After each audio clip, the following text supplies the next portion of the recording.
everybody, it's Jake Mace, the vegan athlete, and I'm here in Phoenix at the base of South Mountain with this incredible pile of wood chips behind me and two incredible guys. Got Seamus and we got Ryan. Thanks for having me over. How much land are we standing on? It's 5 acres, just shy of 5 acres, 4.95 acres. You guys are doing some special things with this property to grow food. Correct. This property for me started as a hydroponic lettuce farm. And there's just a tremendous amount of space and lots of opportunity here. I just need a very small piece of this property. And so I reached out to you, Jake, and reached out to Seamus to come join and be a part of this property and the long-term vision. So you want to grow hydroponically, you want to grow in the ground, combination of everything, and provide food for the community. Correct. With this property that has flood irrigation. Yes. Which is very nice. Yes, we're very blessed. And Seamus, you have a percentage of this property for yourself. What's your vision? My vision is a classroom, an educational experience that we can teach how to grow food in the desert.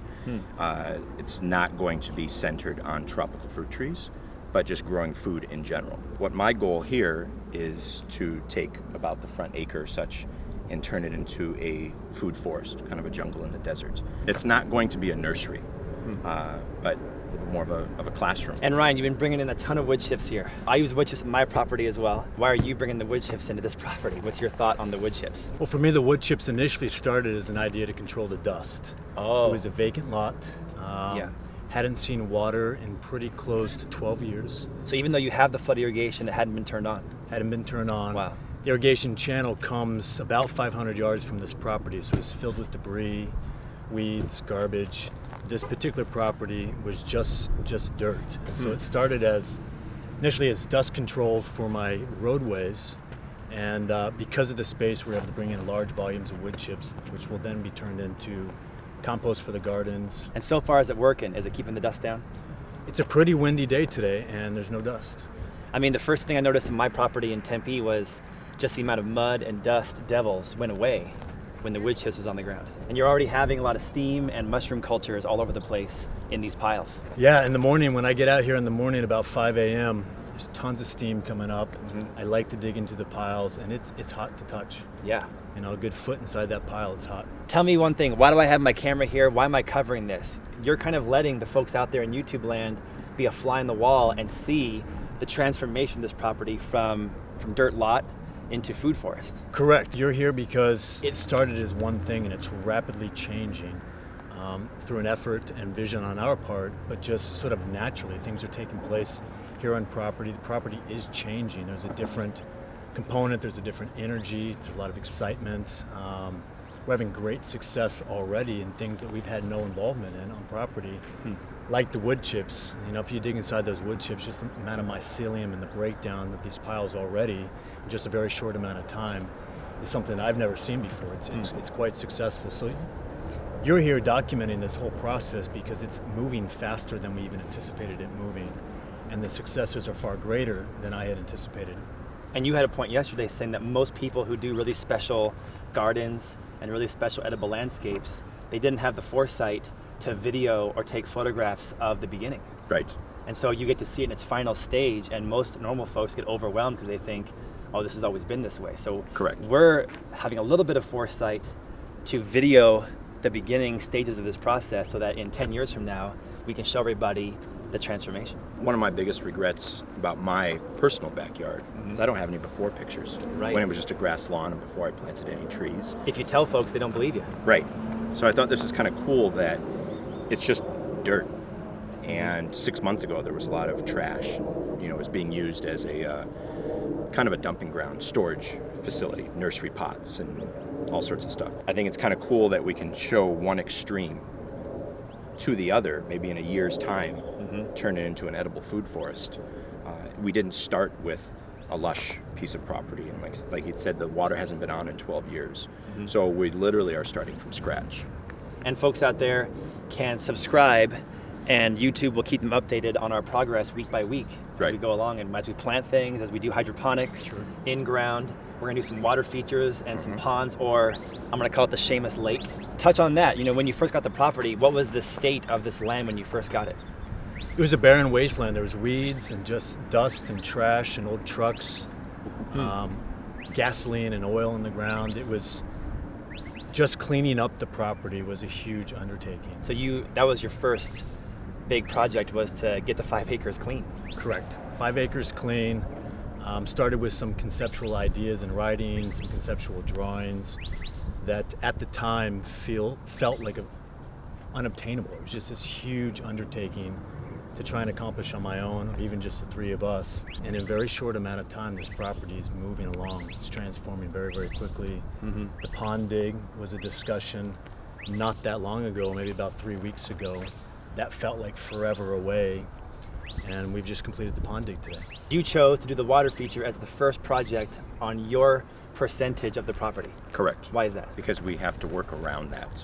Once the pond is in place, then we can get to planting, then we can get to spreading mulch across the property. So we had to do that first, or otherwise they're going to tear up everything that we've done in order to get the tractor in there to dig. So maybe the Seamus pond is like the heart or the brain of the edible landscape. I've always wanted a pond. Me personally, moving water, pond, a lake brings peace, and it's a place to relax and chill.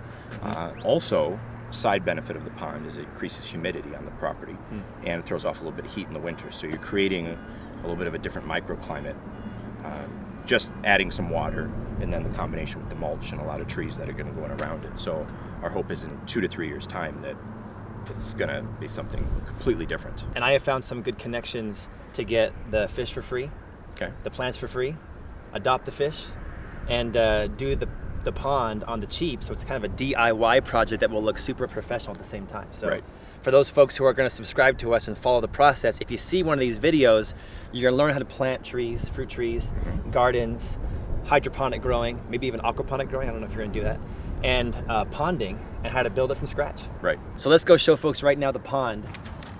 So do you think if the shelf is this big, are we going to have any boulder that's too big for this size of the shelf? This shelf right here is bigger than any shelf I made in my pond. The shelves in my pond are like 2 feet wide. What do you think? The bigger the better. So let's go for the big ones. Okay.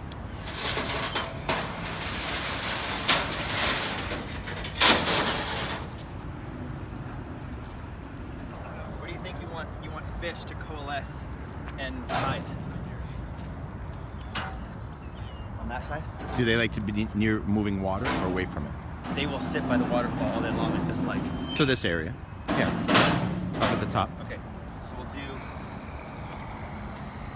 this right here.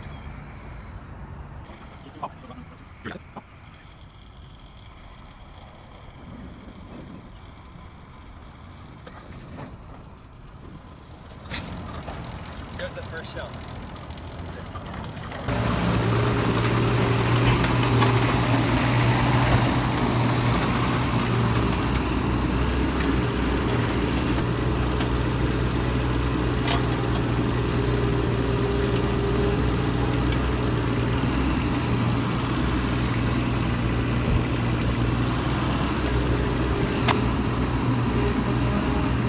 Okay, so these are the first 2 shovelfuls of the Seamus pond.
What's that? And do you want to go longer down than that?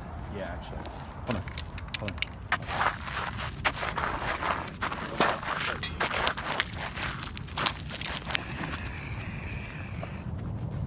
That was pretty cool though.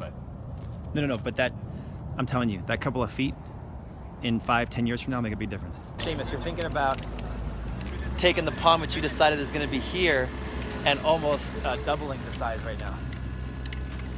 And it's a crucial time to decide this because they're here with the backhoe now. And you want to get it done while they're here.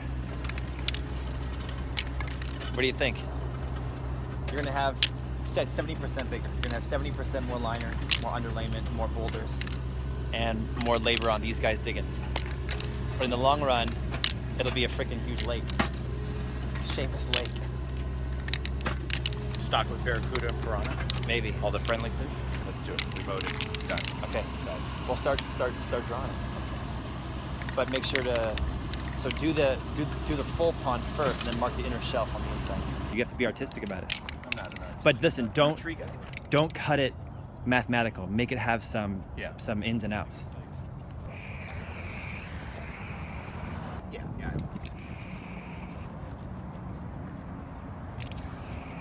It's not that. I dig that. It's nice. So this is the new edge. The far edge. I'm gonna do the shelf. Gotcha. I think that make vision. We're out of paint, so perfect time. This will be a nice enough pond and big enough pond that you're gonna make this work now. You're gonna make this work amazing. So don't overthink it too much. I like to overthink. I know you do.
Perfect size.